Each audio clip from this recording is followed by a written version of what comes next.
Welcome. It's 3-1. Let's jam. Good evening, primetime partiers. It's primetime party time.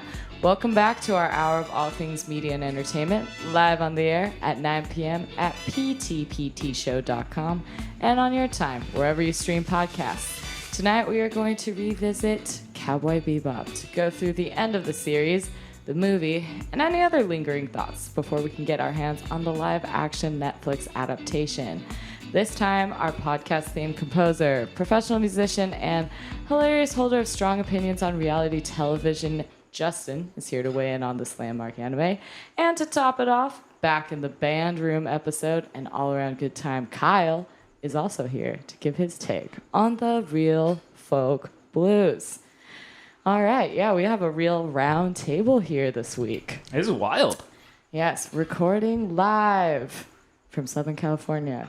Location undisclosed. But we are in a room together for the first time in PTPT history. Woo, woo, woo. That's exciting. Since we started this show during the pandemic, and to be completely on theme, our movie of choice of this series as touches on those themes in a way that we really didn't anticipate when we thought about using it in our continuation of the Cowboy Bebop conversation. But to go with our regular rigmarole, we have toasts and roasts with ourselves and our lovely guests. So, Daniel, what is your toast and roast for this week? Okay, so we're recording this in mid to late July, and I had an experience this week where I was on the other end of an experience that I had 10 years ago in mid to late July. I strolled into a retail store, and it was like 10 to 11 a.m., and some fresh green cashier was being trained on her first day on the job behind a register, and I was her first exchange. And I distinctly remember getting my first retail job, 10 years ago, and being terrified of exchanges.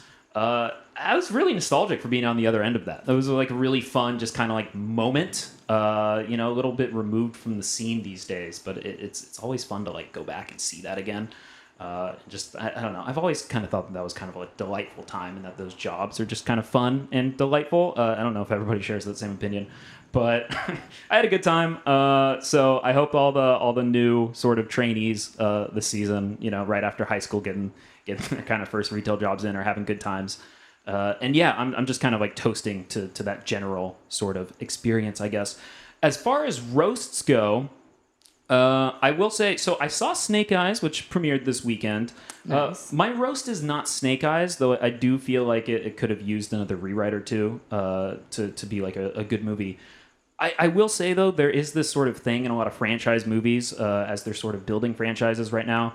And I feel like as more and more come out, and as more and more studios sort of try to build up their franchises, having these characters that show up specifically to play larger roles in later movies, but not having arcs within the movie that they're introduced in, and not really having a reason to be there, I think I am growing less and less tolerant to overall in watching movies and watching blockbusters right now. I think Marvel did it to success, but I think as it's very obvious that a lot of these competing large studios are trying to build out their versions. Characters got to be there for a reason, and they gotta change. They gotta hang out. They gotta go through something within the movies. They can't just be there to be like, yeah, I'll see you next time. It'll be fun. And so I think I'm roasting to that and to movies just not quite right now. Always getting that correct, or always striving for that. Yeah, we don't need everything to be Marvel. Yeah, there's that. It would As be well. nice if movies could I like stand on their Marvel. own. Yeah, In some times. Yeah. I like to pick and choose. absolutely. But, we like to see something new. And not just kind of do the, let's make movies in order to be able to make more movies based on not writing this in Yeah. originally. Yes. We like to see something new, and we like to see something complete. Yeah. This might tie into the movie that we watched for this episode later. But yeah, before that, Justin, did you have a toast or a roast for this week? Yeah, I do. Yeah. I do have a toast and a roast. I think my toast is I went to the beach twice in the past week. One with Kyle. We had a great day down in Corona Del Mar. It was wonderful. Great beach. And maybe that was over a week ago. Was that last Saturday? It was Tuesday. I'm losing my mind. It sounds like it. My days are gone. And Tracy's laughing at me. And the second time I went with some friends that were actually visiting from New York. And I haven't gone to the beach twice in a week in a long time. So that was quite nice. And my roast for this week, it's hot. Oh, that's fair. It's just that's a fair roast. And I'm just tired of the heat. That's it. It wouldn't be so bad if we were just at the beach the whole time and not having to work remotely in our houses that don't necessarily have AC, or we don't want to use the AC for economical reasons. So we just sweat with the windows open. 2021. Good, it's not just me. I did upgrade my fan situation.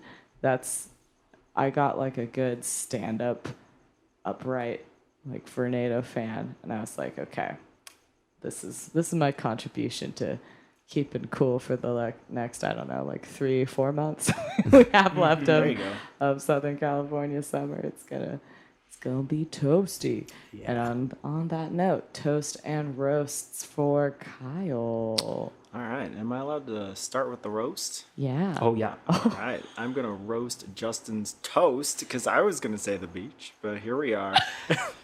Sorry, my man. I mean, you were there too, so you could use it. No, it's viable. Yeah, there were some good beach days this week. Yeah. So, the water's been really nice. Like you guys said, it's been really hot here, so going to the beach is kind of a nice break from it all. And then I feel like I've been in Orange. Yeah, you can say where you are. Yeah. My undisclosed location was just a joke. We can say that we're in Orange County right we're now. We're in the OC. We're in the OC here. Yeah. Okay, all right. So we're not secret agents. No one's tracking us down. Undisclosed Southern California safe house. Come at me, Zuckerberg. Let's go.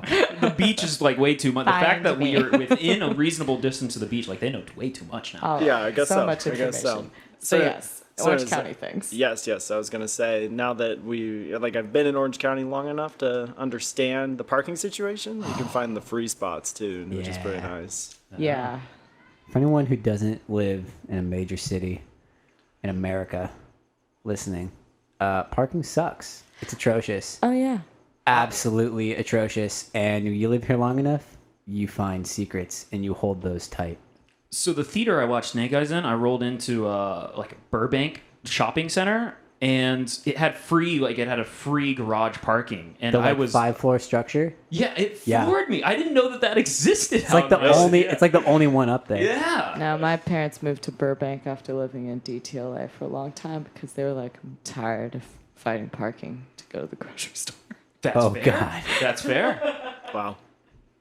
Like we'll go over the hill. Man. I know. Well, my toast is that there's a few toasts of this week, but my main toast is that I went to a lavender festival, which is quite lovely. I enjoy lavender. It was at a lavender farm in the middle of nowhere, kind of like Beaumont area. So if you're from Beaumont, sorry, I'm considering your area the middle of nowhere. It was fairly remote. I think they're aware. But they're able to have a large lavender farm, so you can go out and take photos. Definitely some Instagrammy type spots. They even put some like full length mirrors on these like large oak trees so people could like, I think the idea there was so that people could like take pictures in the reflection, but also there were definitely people fixing like their makeup before they went to go take pictures. So many uses, but they had a lot of fun of lavender items like lavender lemonade, lavender ice cream. I will tell you that the lavender like Euro wrap and lavender falafel that we had, we wouldn't necessarily eat that again. It wasn't bad, but it was just so much more well played in the desserts and the beverages. All very, very good. And they played like soft jazz and like standards in the background, and you just had the lavender wafting through the air.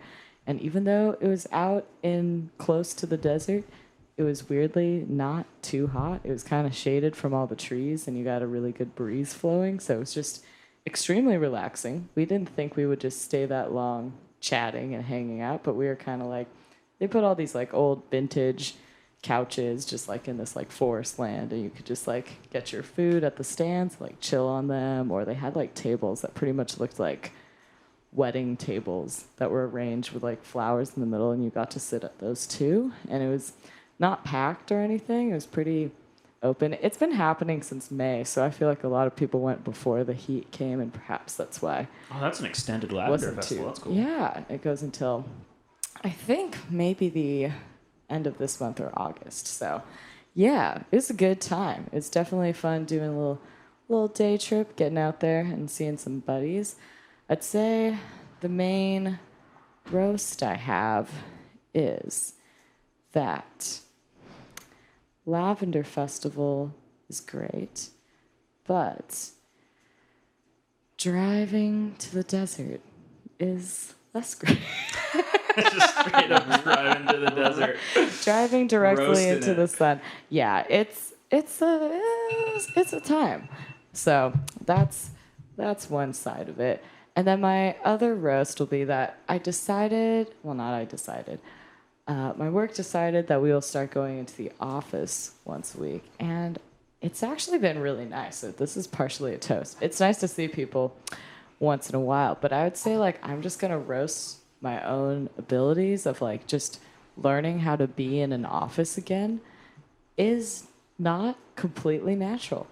Like, just realizing, like, you have to walk many routes to get to bathrooms and look at the parking spot, make sure you're parked in a spot you're allowed to be in the structure. Just like all these thoughts that I was like, wow, I had a lot of stress when I was here all the time. It's like at home, it's just like bathroom is your bathroom. No one else will be in there. You don't have to make decisions like, do I make a cup of coffee before I use the bathroom or after? Because it's kind of weird if I do one before the other and then have to put a coffee cup somewhere in a bathroom. You have to go through a lot of strategies. You have to look at where you want to eat lunch and will you get back in time for a meeting. Whereas when you're at home, you're never late. You're always there. Pros and cons, though. I do like being able to be a little bit more mobile. Yeah, I kind of forgot all that stuff about like parking, bathrooms, when not parking especially, and not so much finding that spot, but keeping it. My pet peeve is always when someone steals your spot. Also, my least favorite part of college was finding a seat in a classroom that I really liked, and someone would swoop in like 15 weeks into the semester. It's like, Like, why? didn't you see me sitting there this I've been here entire every Tuesday time? and Yeah, Thursday. yeah. Some yeah. people are You not see that good Mazda with- 2 spots from the end on the second row, like, it's my spot. Yeah, some people don't get unwritten rules. I have a similar thing where I live where there's like permit parking, and like we all kind of have like a unwritten, like, this is my spot. And every once in a while somebody's car's there, but they're only there until like 9 p.m. So if I leave, I'll come back and be like, why are you in my spot? But then if I come back later at night, it's open. I'm just like, could you just not do that? That'd be great. It seems nefarious. It seems nefarious. It's just like, I feel like you don't have a permit and you're just chilling here. But yeah, I'd say not, Ben. I'd say my last week's roast was much more roasty. And this week I'm like, it's just like we're getting back into a little bit more of regular life and becoming reaccustomed with the inconveniences that we had prior. Sounds very very David-y to say that, but yeah. My inspo. Can I add a tag to your roasty toasty of Yeah. parking? Yes. I mean, parking is always a roast. I hate to park. So the wonderful thing that occurred during COVID was parking near my residence is usually horrible. And during COVID, it was not as horrible because no one was going anywhere. Now that things are open and people are vaccinated and they're hanging out with other people, parking here has been atrocious. And I don't miss it. And we toasted out today and getting luck with parking. So that's a toast and a roast at the same time for me. Oh yeah, we did good parking. Yeah. We got Oh, great yeah. parking today. We did. And a final toast, I would say, is our beverage of the evening comes from Green Cheek Beer Co. I was going to say brewery. But we are a lover of local, food and beverage associations. No, of local institutions. So this one in particular, though, is fun because it has a bird that Daniel has actually owned. Yeah, my parents had a green cheek conure when I was growing up, so it's pretty sweet that a brewery is representing.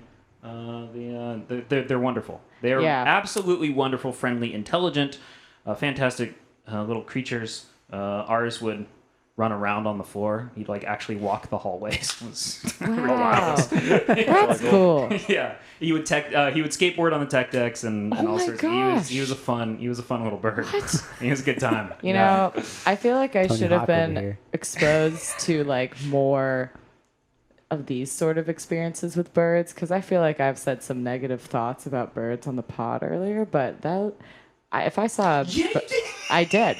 Attack birds at some I point, do. yeah. I do realize I did that and really put my foot in my mouth because then as we've grown on, I've been like, oh, Daniel is like a full bird person.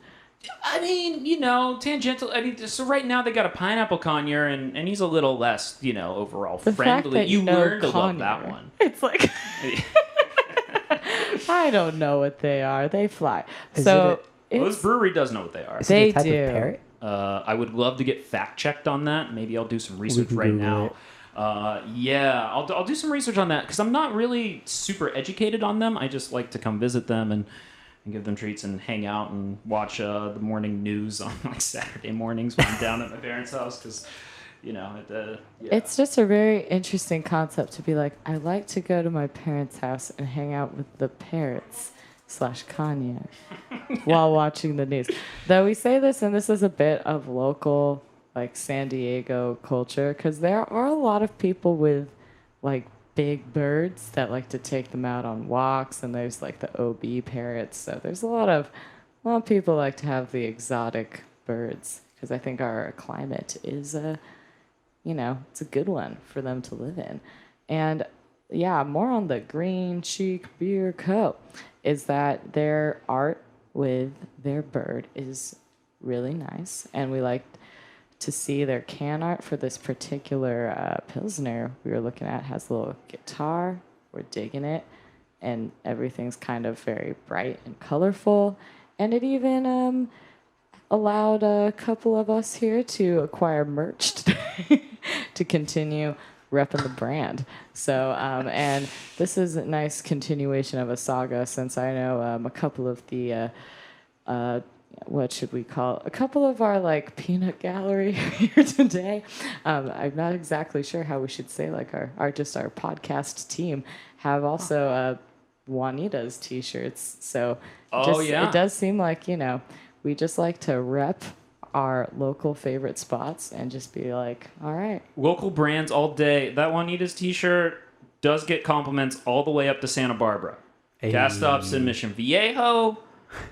People I've gotten know. a free drink in Santa Barbara for that Juanita shirt. Standing on the corner, bartender comes out, yells, Juanita's, used to work at Lucadia Pizza, come on in, let's talk the spot.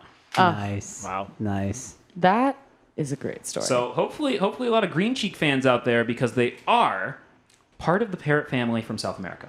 Hey, Nice. Very parrots. cool. This like really also makes sense because they have a lot of like primary colors in a lot of their designs, and it pops, so it makes sense. They're just like going in on the bird. So we like to see it. I So need that. I just closed the laptop. I need what we're talking about next. So when I we know. get back, we're jumping 100 years into the future, right? I know. So now that we finished our toasts and roasts, very properly so this week, we haven't done like a little beverage shout out in a while, so I thought it was nice bringing back that little segment. We'll see if we have that in the future. And speaking of the future, we're going into 2071 because it is time for the Cowboy Bebop movie and the rest of the series.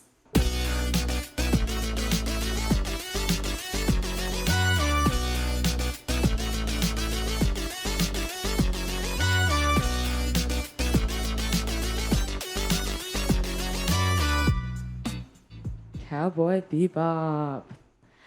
We're going in for round 2 since we could not get our whole conversation into one episode, especially because there's a movie that we didn't cover with the original series. So, Cowboy Bebop the movie is from 2001. It is based on a terrorist explosion releases a deadly virus on the masses, and it's up to the bounty hunting Bebop crew to catch the cold-blooded culprit.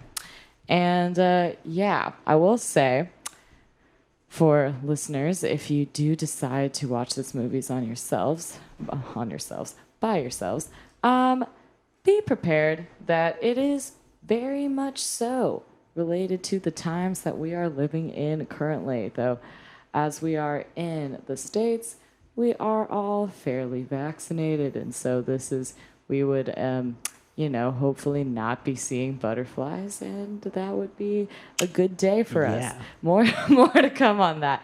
But basically, this movie has a lot to deal with a villain by the name of Vincent, who was kind of he's on a planet where he was working on a bioterrorism virus and vaccine. So he had both. And he goes on to then create these like marble pod like spheres that release the virus in explosions throughout the cities that he's, terrorizing. And so the Bebop crew is up to their usual stunts, and then Faye has a little bit of a run-in with this guy. And then they realize that later, our favorite Big Shot show talks about there's a big number on this guy's head. So then they're now trying to, Spike especially, is trying to track down Vincent and stop him. And I think this movie really does serve to help us get to know these characters even more so. I think it actually makes sense a lot in the greater part of this series because you kind of get a little bit more of a premonition of how they're going to go their own ways towards the end. But yeah, I'd say definitely a must watch, but let's discuss our thoughts on the movie. Daniel, how did you think about the Cowboy Bebop movie, Tengoku no Tobira? So I think I said it on our Cowboy Bebop episode, but Cowboy Bebop, the series, might go down, and it definitely is right now, might go down as one of my favorite shows that we will talk about on Primetime Party Time. I adore the series. I do agree with you that the movie sort of, it assists the series in the same way that like Better Call Saul retroactively makes Breaking Bad a better show, in the way where it sort of adds more layers to certain characters' decisions throughout the run of the last couple episodes of Cowboy Bebop. I loved the visuals, obviously. I loved the music. I loved like just the choreography of the fights. There's just like I have not. Please point me to anime that does this kind of shot composition because I don't see it often. No, they do their fight series like very like 360. Like you're always seeing it from a different angle, and when they're moving, somehow the viewer is also moving. Where usually you see it in more of a 2D way, where it's happening in front of you.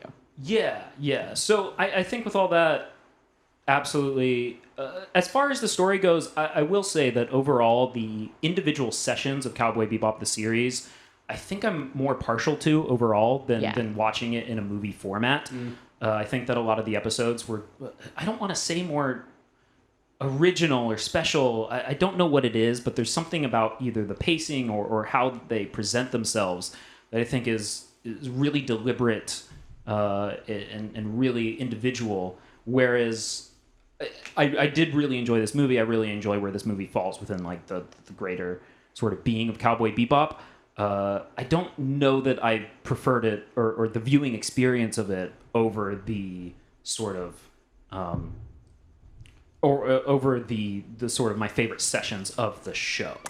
Yeah, the episodes are able to pinpoint on more various kind of areas because it does seem like throughout the show they like to take different themes of kind of current day things and then make them extreme in these futuristic, bad scenarios that they're trying to kind of undo for throughout all of these sessions. And the movie does that in a bigger way, but kind of in a more traditional movie format. So I think because of that, you kind of think about it and go, do we need to spend this much time with Vincent when he's not really doing much more for the series? Like, you learn a lot about Spike through him and throughout this whole movie, but you are thinking like, the episodes were able to move things along more and also have different people come in who maybe play bigger roles in the actual series. Whereas this one,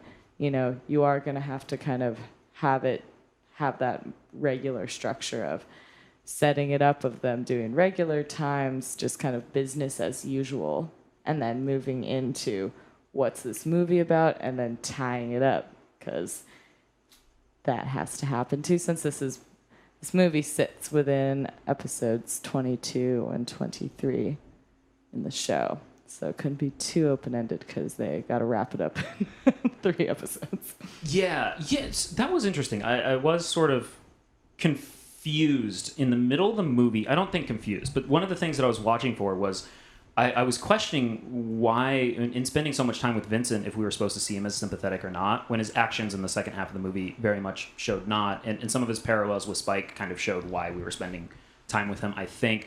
I'm really interested in, obviously, Kyle, you haven't seen the series of Cowboy Bebop, so No. your views on the movie are as a standalone movie, which I'm really interested in. Justin has seen Cowboy Bebop, and we haven't heard your thoughts on the whole series yet, and then on the movie yet. Should we start there and then move on to sort of see like what the difference is with those viewpoints? Yeah, we can. For me, I think you hit it on the head talking about pacing. What I liked about the series is that they are very deliberate with their shots. They're very deliberate with their timing of everything. They're very deliberate with the way they present each moment and scene and conflict, each fight scene. That they have their way about their setup and resolution of those moments. And in the movie, I feel like it wasn't spaced out appropriately. It felt rushed to me. Rush. Okay.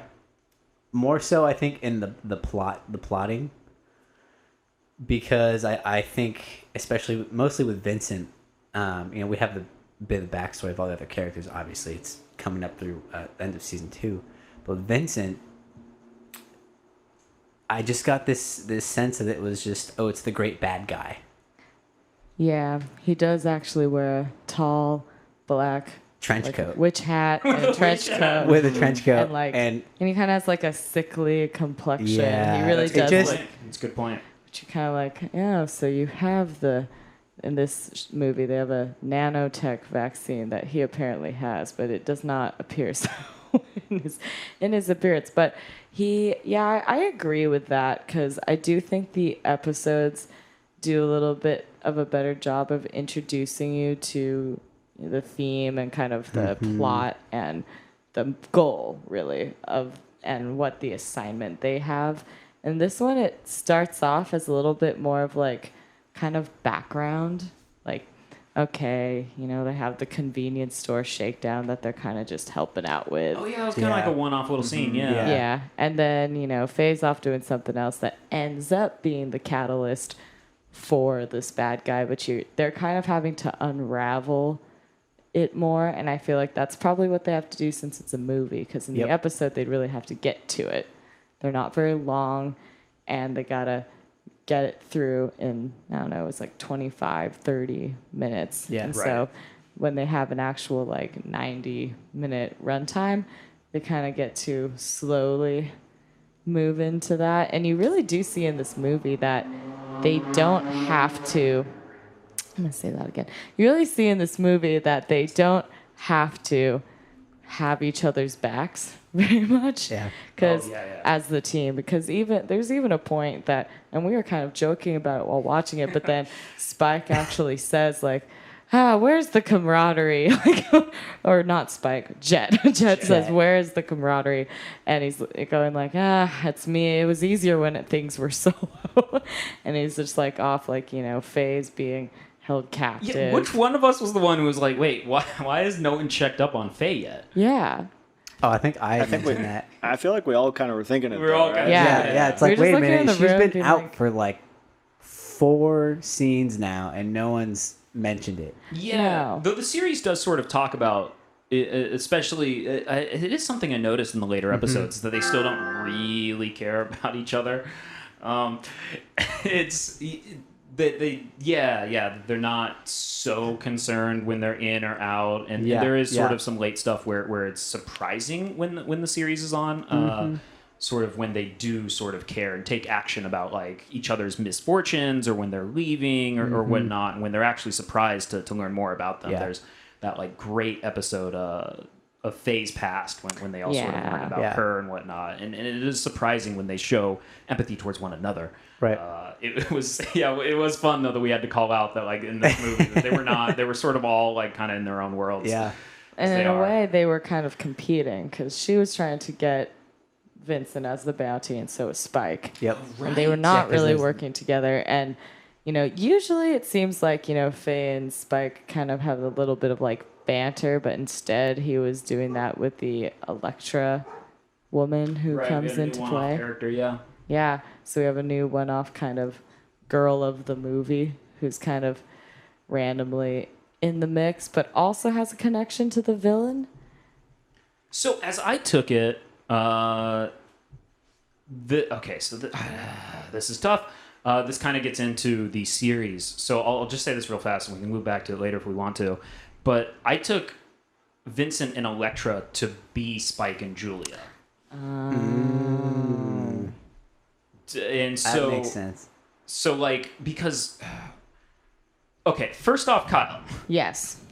how did you feel about the characters of Vincent and Elektra in a standalone movie? Can I start with just the cast in general? Oh yeah, let's sure. hear your Go for it, thoughts go on for it. Spike and Jet and Faye and Yeah. Ed and It's not- Ein. Yeah, let's hear it. Yeah. It's not built to be a standalone movie. Okay. There really wasn't any character development for like the main 5 or 6 characters. Like Yeah. within the movie itself, like I could barely tell you what their names are right now because That's they never really interesting. talk about them. Whoa. Yeah, you guys all knew that going into it because Yeah. you've seen. I'm assuming you've seen the episodes leading Yeah. into this, Yeah. right? But Yeah. as a standalone movie itself, like, was this movie in the theaters? Yeah, I would assume so. Yes. Okay. I think it still is from time to time. So like if I start from time to time. Okay. Yeah, no, I could see like imagine if I was like going with my kid who was super into the show, but then I were just there watching it. I couldn't tell you like what everyone is, what this world is, what exactly is going on. I mean, all of a sudden like in the first 10 minutes, all of a sudden they're in a spaceship that's heading towards like this desert dome, and then it lands in the ocean. Like, how crazy is that, right?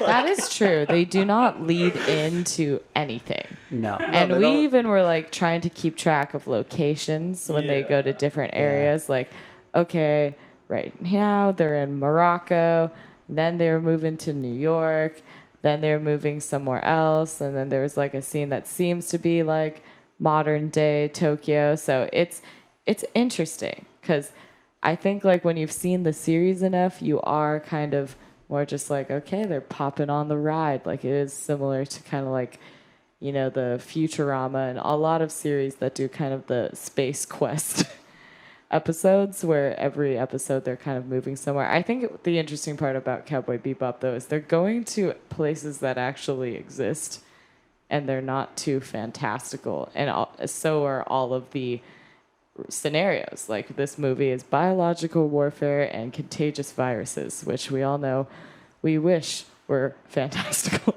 but are very much realistic. And so they're taking, this was, you know, I guess exactly like 20 years ago that this movie came out. So things that were kind of dreamed up there as nightmares is like the nightmare we've all lived. But at the same time, I think that is a nice like edge that you see both in the series and the movie is they're going on these grand adventures, but they're all things that could actually happen. Right. Mm-hmm. So, okay. So did Vincent and, because I do want to get back to Vincent and Electra, did they work for you or did they not? Vincent was almost too bad guy for me. Too bad guy. Yeah, he was he was like irrational. I couldn't really tell what his motive was except to just like destroy things, right? Yeah. I mean, even the people he worked with, right? He betrayed like both of them. I think there was 2 of them, maybe 3 of them. Like he betrayed them pretty much as soon as it made sense, and that's just not. As far as sustainable bad guys go, it's like, what exactly is your plan here, you know? Right. No. Yeah, very few can get away with that. Yeah, and then, he just, I don't know, it was interesting. It was kind of hard to put my finger on his motive, but maybe that's because he wasn't, maybe that's because he wasn't of sound mind to have enough, to actually have like a true motive to what exactly he was doing. Yeah, I think they could have done a better job with developing him and what he was really trying to accomplish because he does end being suicidal, but it's more just like why, like you need to know a little bit more about the experiment that he was on. They talk about it in the backstory, but I think in order to really understand his whole psyche, there could have been a little bit more information on that. They did kind of do a bit of like especially the doctor that he talks about when they're going through kind of the street markets. They do talk in a lot of like big picture and riddles instead of just like actually giving the information and they're trying to hunt down different parts. But yeah, I also think that they were trying to make him into like a somewhat Joker-esque character where it's like, he's like a little bit insanity there. Yeah, like he's kind of like doesn't know what he's doing, and yet, you know, kind of like the evil scientist gone bad type thing. But then it's weird because in the middle of the movie, you almost feel bad for him. And then at the end, when he just starts going really off the rails, you're like, never mind. We don't have sympathy for you. Yeah. And that's where my pacing issue comes in, is where it's like they tried to put you on an emotional roller coaster a bit, and it failed, I think. Because I was questioning how I should feel about him instead of just suddenly being empathetic for his situation. Then being pissed that he was just irrational. And, I mean, I don't mean this in a mean way, but being pissed that he was irrational and suicidal. Like, I wanted to be sympathetic and like, oh, he's crazy, and then sympathetic again of like, oh, he's going through like mental health struggles. And instead, I just feel like it fell short. Like there wasn't enough information for me to be invested in him as a character, really. I agree. So I especially agree with your assessment, Kyle, of like what's the motivation, right? Yeah. I will say, basically, the reason that I say the Vincent and Electra are Spike and Julia is basically this takes place in a really cool way. Like it looks like it was produced after the series was done. And it takes place directly after this episode of Cowboy Bebop. That's kind of like one of the last fun episodes of the show before the serious ending, where Spike is basically rivaled with this sort of like cowboy bounty hunter named Andy, who's very extra and he's very comedic. And the entire episode is everybody like telling Spike very playfully, like, "Oh, you got to beat this guy. He's you, right?" Like all the descriptions are just Spike smear at him, and Spike's like, "This guy's not me. This guy's awful," you know. And it's played in a very fun way. And then sort of this movie's really cool in happening right after that, because as much as I agree that Vincent doesn't work, or at least in this view, it just didn't feel like he worked on his own as far as motivations go. I think what was interesting is that Spike very much in the movie says, "I see Vincent in me. I see like another like version of me. I see my soul," or something like that in him. And so the reason he's so perplexed with that, and what makes sort of like their climactic fight kind of work on the tower in a way, is Vincent is where Spike is at the end of the series. Mm-hmm. So essentially, at the very end of the series, Spike reunites with Julia, and Julia is killed while they're trying to escape.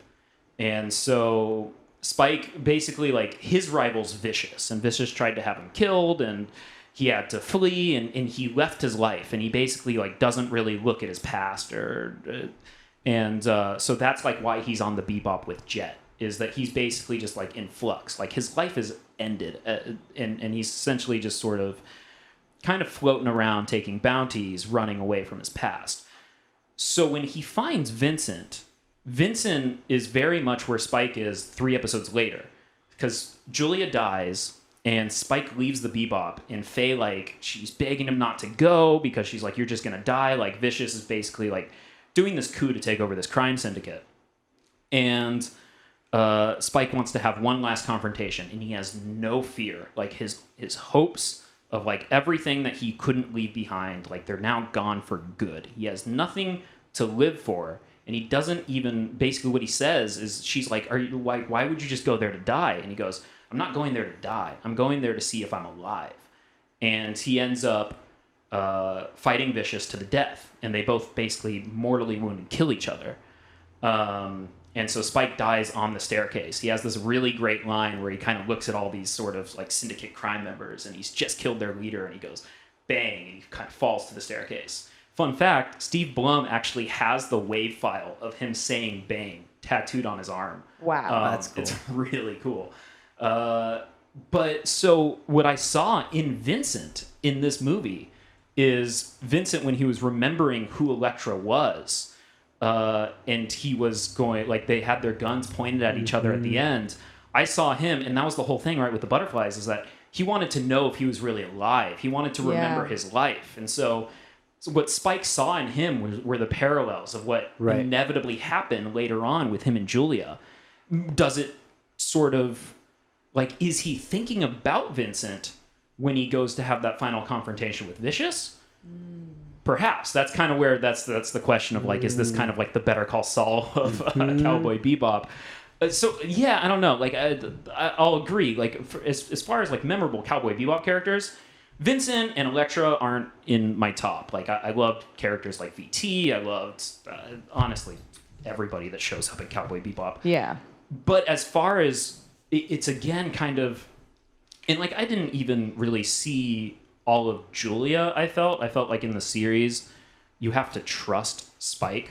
When Spike loves Julia, we don't see a whole lot of her on her own.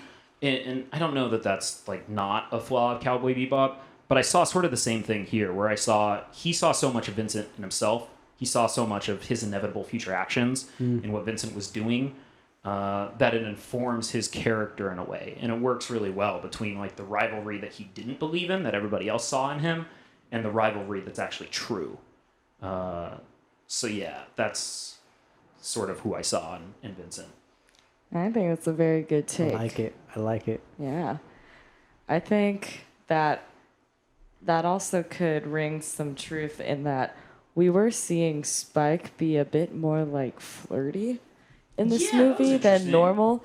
And if he was seeing Julia and Electra, then that would kind of make a little bit more sense. Oh, You know, Electra's able to like fight and do all these things, but that's then interesting. and then also if they're seeing himself in Vincent, then it's also like they were clearly had some time together, and she was, you know, unable to, because he even looks at her when there's during those final scenes of why didn't you pull the trigger, right. and it's the she can't. She still has a soft spot for him, even after all of the chaos and cruelty that he started to go across the world. But what's weird to note is that there's like a bit of like government involvement in this movie that I think is not so present in the rest of the series so much. I agree. And the way it ends with them just doing like they're just spraying the vaccine around the world and it like takes with the rain and it's supposed to just make it cover everyone that's just kind of their like how they wrap it up, and you do look at that ending as we are living the times that we are living in, going like, if only if it were so easy to just be like, it's coming from the sky. Yeah, that was sort of fun. I'm curious. I had this thought, but mostly through the whole film too, is if we had reviewed this and watched this in 2019, Oh yeah. how would we feel? Would we feel differently about any of this?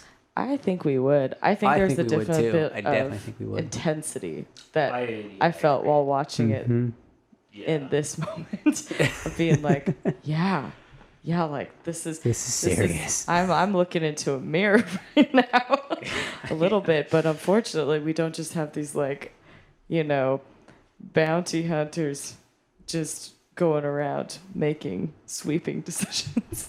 Or B-52s dropping vaccines. Yeah.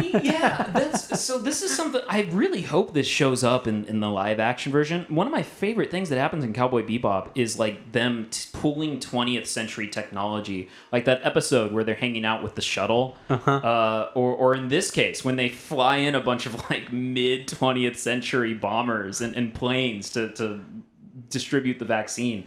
I love that about this, like about the aesthetics of the show. It's great. And we talked about it a little bit, but I really like Tracy, you had mentioned that everything could be realistic. Nothing's like too fantastical about it, and I really like that their technology that they have, that's the advanced technology, is also not too fantastical.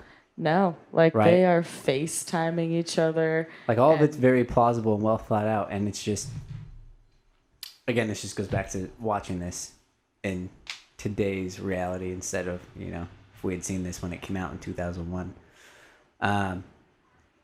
But anyways, back to the characters. A bit of a tangent there. But Vincent and Electra, I think. I mean, I guess if we're looking at Vincent being a reflection of Spike, and it was a relatively quiet reflection until he makes that comment of like, we have the same soul, Right. towards the end.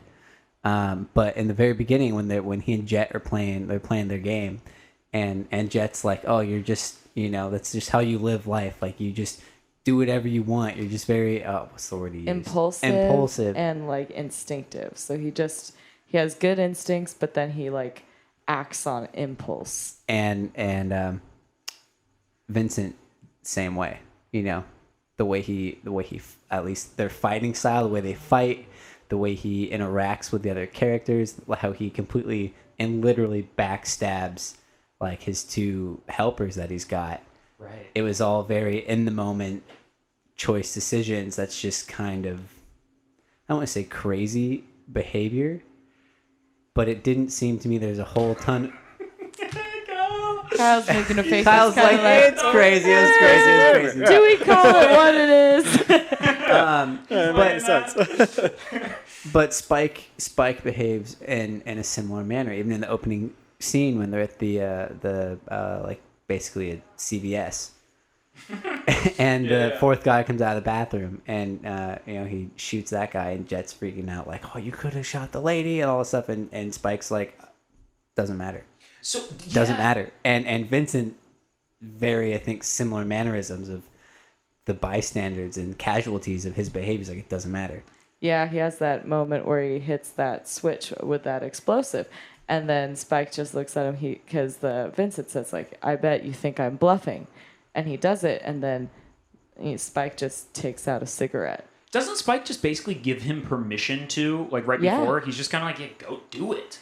Yeah, I will say in this movie, you don't leave with the best vision of Spike. Spike was never a hero, He's a bounty hunter, He's a though. bounty hunter. No, but I think he kind of had the, like, he's the bad guy that you're kind of rooting for Yeah. a little bit. And in this one, it's like, I'm still rooting for you in the series, but I kind of see a little bit more of your flaws have been fully visualized on the screen. And it's also that this is where this character could go if it weren't for the bebop crew. Because, Vincent's very much on his own, and it's kind of like left to your own devices with the experiences you've had.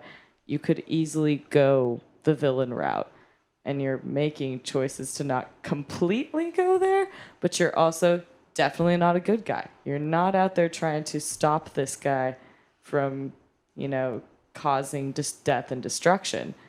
You're out here to just do your job.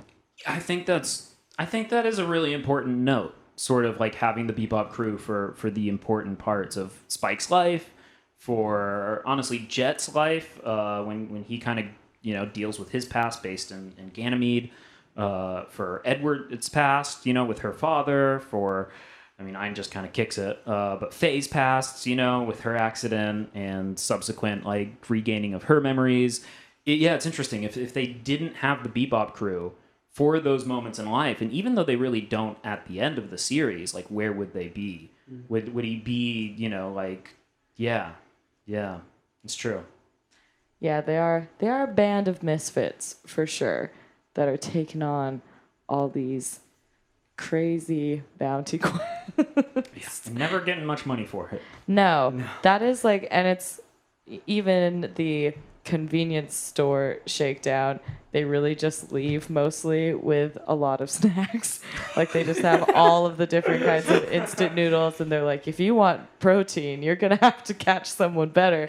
And I was just like, yeah, the movie did have a lot of, even though it's like, it does end with a lot of heavy and dark moments, it also does have quite a bit of comedy throughout. I think we all enjoyed the moment where Edward is putting on a jack-o'-lantern and going door to door to find the scientist, and Vincent with Ein. And there's a particular moment where he goes and this guy opens the door. He's like, "It's October 30th." He has a gun and just like. He's like, "Get out of here!" And we're saying it on the show now, as mentioned while we were watching that. We are questioning why this has not been memed and gifted every Halloween season. So we'll do our best to. We'll have to make one. Have to start it up. See if we can get a nice trending meme in the mix. Even though I'm very pro Halloween, so I would not be the person who reacted that way. But I also think we're in a good place to also chat about the music of the movie and the music of the show. I do think one of the pros of the movie is you do get a lot of more music. Yes. Because, based on length, you're obviously going to get more. But also, I realized how well they were matching everything with the scenes. Like, when they're going through the floats and it's just like this really fast time, like almost like polka, like jazz vibes. And then when they're having just kind of more like ambient, scenes, like the music is matching that too. And they even have like a rockabilly moment as they're like going through, I guess, what is America. and I didn't realize it at the point until we're like, oh, it's New York. That makes a little bit more sense. And then when Vincent and Spike are fighting, I feel like, and guys correct me, is I don't really recall a lot of like rock music at all, but this I had the same thought. Yeah, like that's what was happening in the scene. I was like, oh, so this is happening. That's a good point. Yeah. I thought it was a good blend of very rock influenced jazz. Yes. And they did a great job at transitioning between the more traditional bebop style with the rock influence, because the first fight with Elektra is just fast bebop with a gnarly sax solo, and it's wild. It was great. Yeah. And then, like I said, with Vincent, it's from the parade scene on, it's just very rock influenced, and it's a bit heavier, I feel like, than most of the rest of the show. I agree. And so that was just really interesting to me, at least, seeing that choice of music and that choice of atmosphere that they wanted to create. Especially because the train fight didn't have any music, right? No. I kind of noted that when we were watching it. Yeah. It had like this, and they also had that, I think, during like the ending scenes of this almost just like, it's very soft. And I think maybe there were some vocals, but it's just kind of very like somber, kind of the way a lot of movies do the like kind of like chorus that's just kind of doing like a ba ba ba ba ba ba. Yeah. Because I remember there was like, you know, it wasn't completely silent, but it was not instrumental, which is what this show is really known for. Yeah. Yeah. I think, like the Elektra fight scene, I do enjoy how much they let the brass doing solos get very carried away when they're in these really fast-paced scenes, because it seems like every time they're kind of in a chase or in a fight, they'll let them do this, and it's trailing off from the original bebop style, but just getting even more like they just fully let loose. And it seems to have no rules, similar to the bebop crew. I don't know. The composer for Cowboy Bebop is Yoko Kanno. Oh yeah, I had this. But Also, yes, just a shout out that you have a female composer writing a soundtrack for an entire series and a movie. I was thinking about that. And it's jazz. Awesome. Yes. It's really cool. And I also really liked when I looked up who is the composer for this, that I was like, oh my gosh, it was like from the 90s to now.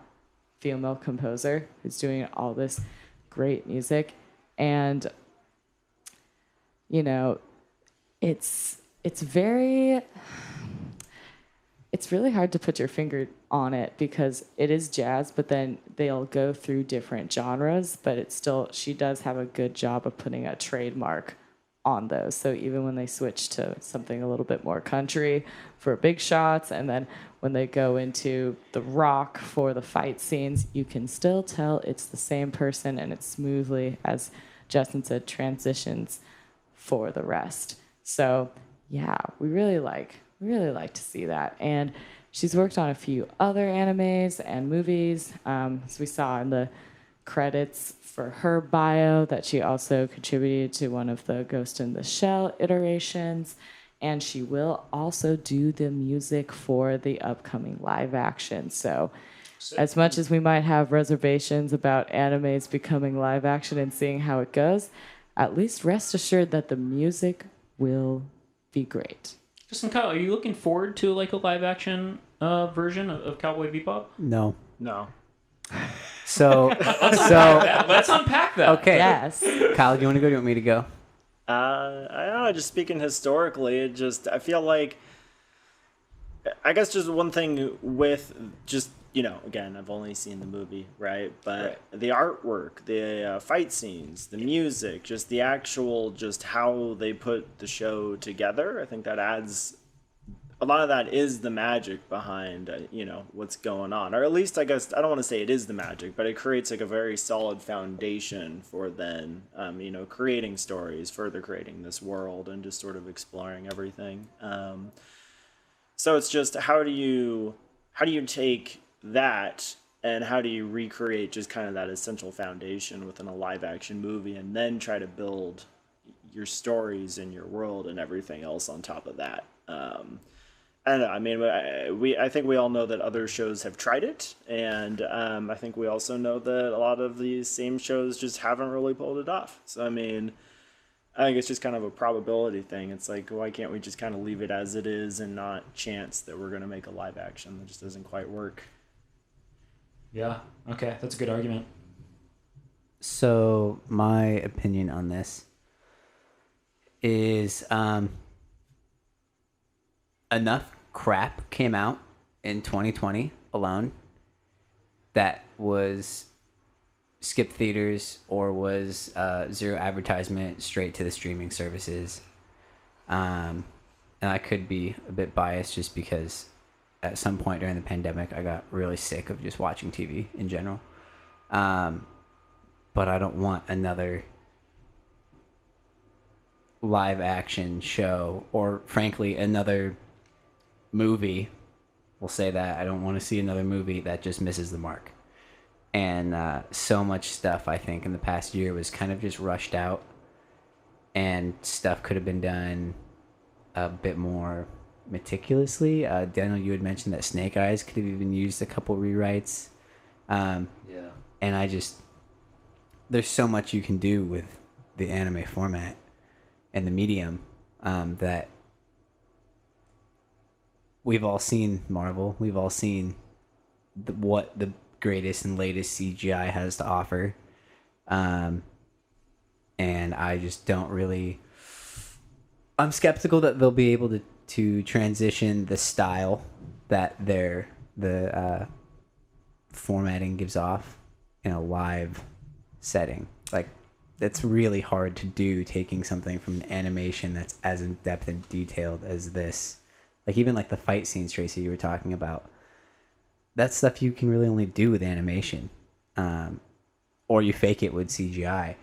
And so I'm skeptical. I'm up for it. I'm open to it. But I don't have high hopes. I think it's probably right to be skeptical of all animation to live action adaptations, because I really only enjoyed a few.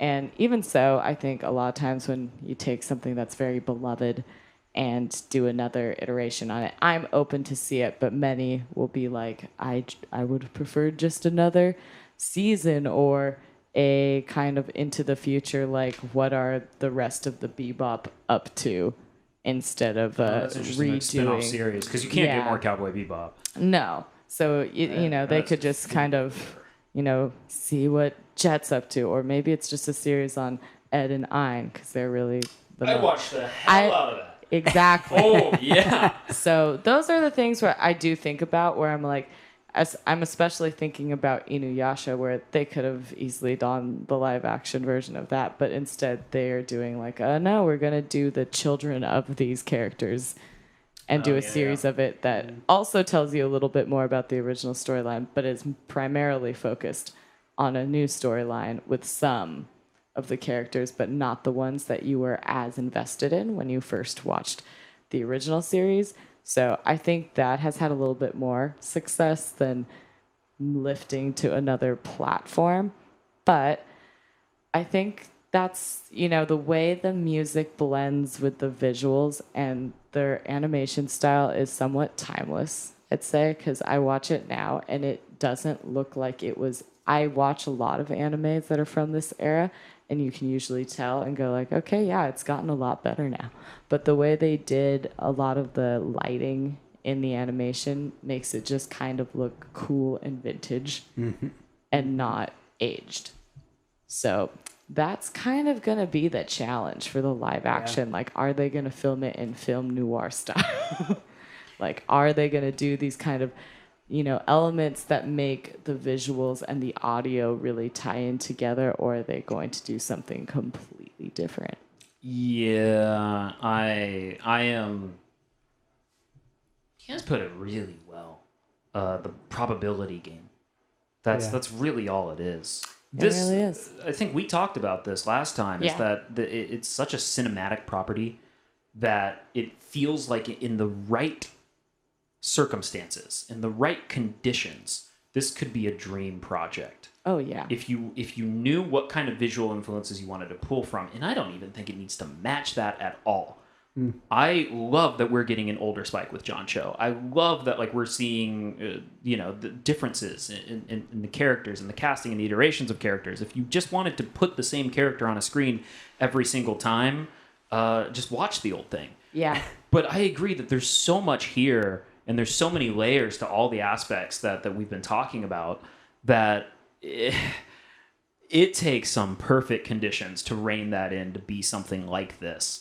And yeah, it as much as Netflix might be fun for it to have like a big space IP property for us to keep coming back to, because I can't think of one off the top of my head. Yeah, it would take a lot. It would be, we'll see, but yeah. And go ahead. I'm excited for it.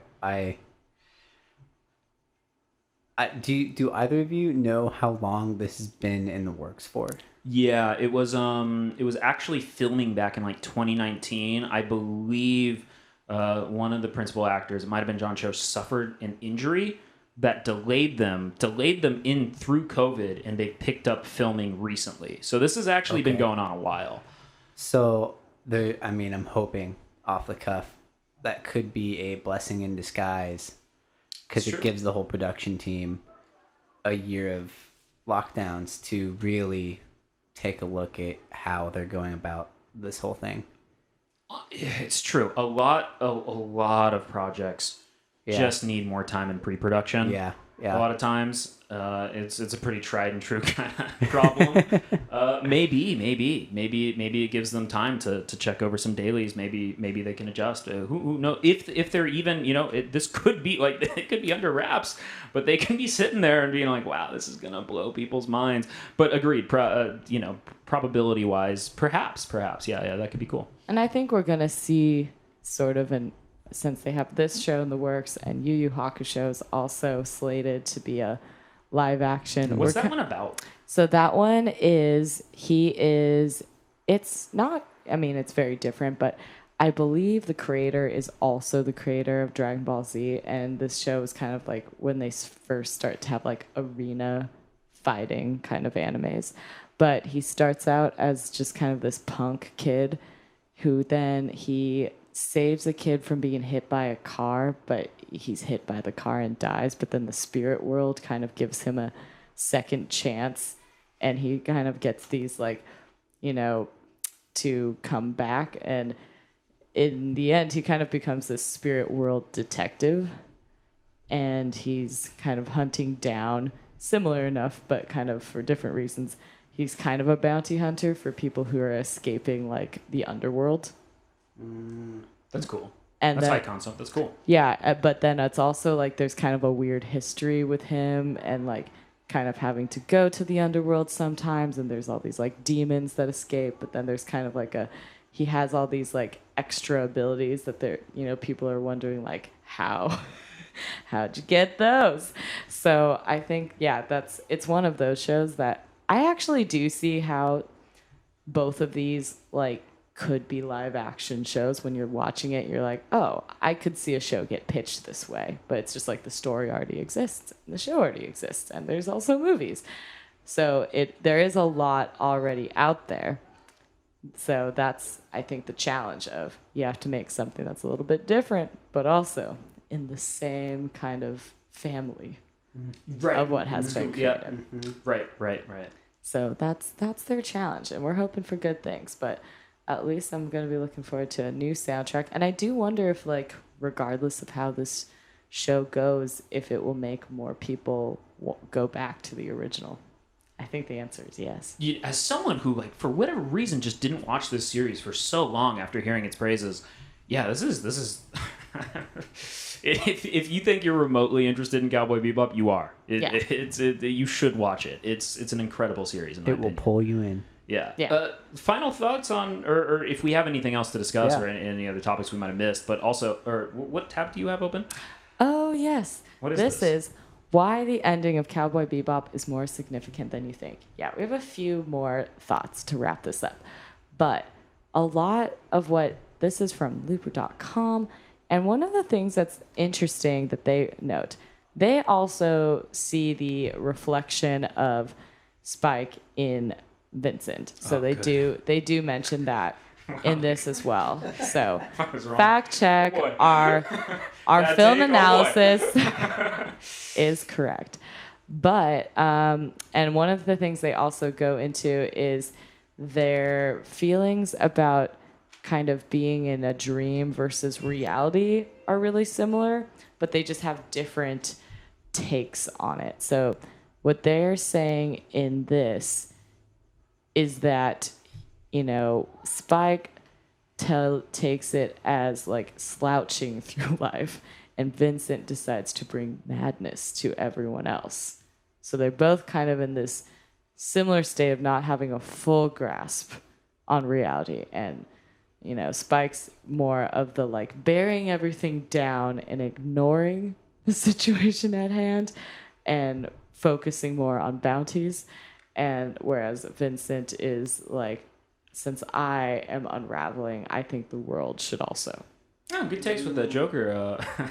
Yeah. So and that's that's kind of what you see, and like the Batman Joker concept. You're seeing two people who had really horrible youths, and what they do with it's kind of like how these blossom from their traumas. And so I think that's what they're trying to do in that. One thing, though, that this article mentions that is interesting is that they said there is a reoccurring Native American stereotype / shaman that is Spike visits Laughing Bull in the show's first episode, which I actually don't remember this moment. And that apparently this shows up again in the Jupiter Jazz two-parter. And that's filling in some of the backstory with Vicious and the Titan War. And it's interesting, too, that this is mentioned because then, Vincent was on Titan. I forgot about that. Yeah. That there was a connection to the Titan War within the series as well. Yeah. Yeah. That is what Jupiter Jazz sort of talks about. So you are seeing how this movie is very integrated into the series. We're not looking at, I would say, Demon Slayer is so far the most anime movie that actually is propelling the plot forward. And if you don't watch it, you will not understand the second season. Whereas this one it's kind of tying together episodes more and strengthening plot lines. It's not necessarily moving things forward, but it's also giving you more information to understand the ending. Mm-hmm. And then they also say that this is kind of how you're starting, similar to what we were talking about, you're starting to see how they don't fully have a tight-knit group and they're able to start splitting off. And in this movie, you're getting kind of foreshadowings into how that's going to happen. And in the ending, FaZe also just like randomly runs into Julia to send this message that kind of gets everything rolling to make, bring everyone to the demise. But the creator also did say that from the beginning, he was going to end this show with Vicious and Spike fighting to the death, and that he really wanted a self-contained story. And so he did not want it to go on farther, because apparently many critics said if you kill off your main character, you cannot make a continuous, basically you can't make more shows. Where this guy said, no, this is what I wanted to do with this story. And he's gone on to make other animes. So I think he is very much not trying to go into even though this show could have gone on for 5 seasons easily. Easy. But they wanted to just kind of tell it all in fold. So, but another very tangential side note that we like to mention is Whack Donald's. So That's right. I noticed this for the first time while watching Inuyasha, that when they would eat these burgers, they'd have W's, but they would look basically like the McDonald's logo upside down. And then whilst we were watching this movie, I saw it again.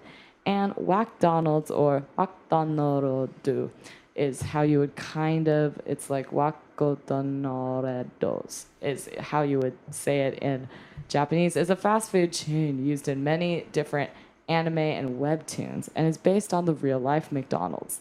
The name is mostly used to avoid the McDonald's trademark. The various anime that feature Wackdonald's have, or WickDonald's, depending on what they do, have no connections, which is true.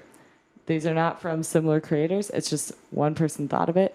It's worth knowing that there's a good amount of McDonald's in Tokyo. So one person thought of it. Would they just sort of? How does that work? Does he or she pass it around? When I was working on I was PAing on a commercial once, and there was this guy who worked in the art department, and he actually had a side business where he would make fake logos for fake car brands and sell them to productions, so that like even productions he wasn't working on, he was making money selling like these little sort of emblems that they could stick on top of Toyotas or whatnot in order to get rid of the branding. I wonder if this is a similar case, because this is kind of awesome that it's like popping up. Because you were talking about that before we even saw it in the film, and then it just happened to be like, oh yeah, this one too. yeah, because I think they had another sign where it's like, oh, that was really similar. They had actual Coca-Cola. That's what it Yes, was. there's actual They had actual Coca-Cola. Coca-Cola, so they must have had to trademark that, which was probably easy to do since they were a very popular show at that time. And funny enough, they just did not want to do McDonald's, and perhaps they wanted to participate in the anime culture of Wackdonald's. So that is... Love it. It's a fun fact. That is really like my toast to the end of this episode. Is Yeah. I loved learning that all animes have decided to use Wackdonald's. Like, they just were like, yep, it's catching on, it's fire, and we're still going to have our like characters eat cheeseburgers, and they're just going to be W's, and it's going to be great. It's a good time, and I love it. So, yeah, I feel like that is there any other random thoughts to have? Closing thoughts, takes on Cowboy Bebop, the movie, the show, the ending, the vibe. What do you got? So this was the first long-form anime that I'd ever really seen. Wow. I know, I was not an anime junkie as a kid. And I absolutely loved it, and it has opened me up to the genre as a whole. So I just want to say thank you to Cowboy Bebop. Woo! That's awesome. I agree with that. Once you find one long form anime that like sucks you in, then you kind of get addicted to like the format and the styles, and you're like, I want another one. And then you just kind of go down a rabbit hole and keep watching them, because that's at least what it's done for me. Yeah, I've watched more anime this year than I think I had before this year so far, and sort of feeling out how the storytelling works across all of them. There is something really special to it, really different, really fun. Mm-hmm. It's cool. Mm-hmm. It is really cool. Yeah. Yeah. No, I was just gonna say. So, I know probability-wise, we're a little shaky on the new live action that's being released. But at the very least, I do think it's going to do service in helping to promote that this even exists. Yeah. I had never heard of Cowboy Bebop until you guys brought this up on the show. So wow, I do think, at least having the live action on a platform like Netflix that has a lot of notoriety behind it, I think it'll at least help people know that this even existed. I mean, especially for younger kids, like 21, 22-year-olds, like they wouldn't have even been alive while this was coming out, right? Or no. Like it's true. Yeah, absolutely. Yeah. Unless their parents just loved anime, because I think I watched this somewhat as a child with like my dad. And really? And that is probably the only way even younger kids would watch it. And they have been recently starting to put more, anime on different streaming platforms. And Lupin the Third, which is like a big inspiration. If you look at the three characters, they kind of really match up quite well with a lot of the bebop crew, because the creator did say they were very heavily influenced, and we talked about that a little bit more on part 1 episode. So I think, people are starting to discover a lot of these older influential animes and seeing how they, start to spin off into these other shows that are a bit more current, and then live actions will take it even further. So yeah, we got a positive spin on it, good or bad. Good or bad, it'll help promote. Yeah. Yeah, that's promoting the bebop brand. Some promotions here on some other ends. That's it for Primetime Party Time this week. Thank you for joining us. This show could not have been made without the following amazing people. We're talking, our artwork was done by Fen. You find her at FenLatte on Instagram. Our theme song was done by J-Wright. Find him at jwrightmusic.com. Website with thanks to Coco. We had 2 guest stars tonight. Thank you, J-Wright, Justin, and thank you, Kyle, for joining us. Thank you both for having us. Joining us and hosting us at your lovely abode. It's true. And an undisclosed At location. an undisclosed location. Safe house. Hidden safe It's house. a safe house. The bunker. Somewhere in Southern California.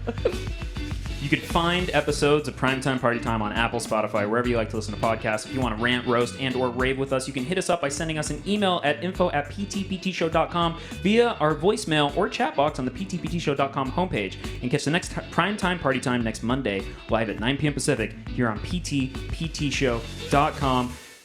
We made that fade for you. Hey.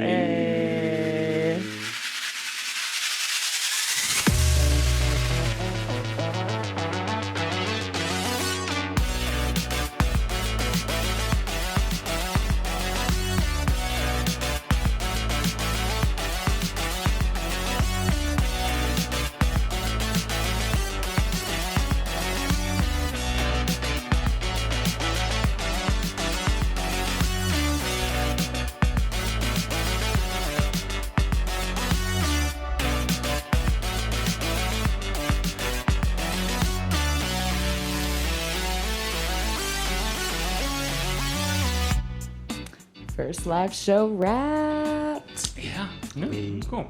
I mean, That's all great. of these are live, but live in person. In person. This is the Yeah. first in-person show, episode 29. Whoop. This was We great. made it. We did it. Done. Sealed the deal. You'll carry that way.